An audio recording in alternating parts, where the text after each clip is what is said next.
Guys, আমি আবারও চলে আসলাম আপনাদের মাঝে একটি হাস্যকর বিষয় নিয়ে। তো দেখুন কিভাবে ফোন চালায়, একটা ফানি ভিডিও।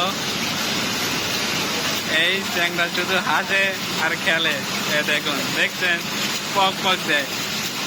এ হচ্ছে পাবনার পাগল, ঠিক আছে? এই দেখুন, দেখছেন ব্যবহার, দেখছেন এইসব ব্যবহার দেখেন, একটু ভালো করে চিনে রাখুন, একে একটু চিনে রাখুন। দেখছেন ব্যবহার, দেখছেন? দেখুন অবস্থা।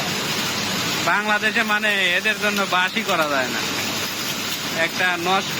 সারাদিন ফোনে চ্যাট করে আর এইগুলা দেখে, বুঝছেন? গপ গপ কাকে বলে? টিকটক থেকে ভাইরাল হওয়া সেই গপ গপ, সেটি বলছে আর হাসছে। তো আপনাদের ভালো লাগলে ভিডিওটি শেয়ার করে দিন, লাইক করে দিন, কমেন্ট করে দিন।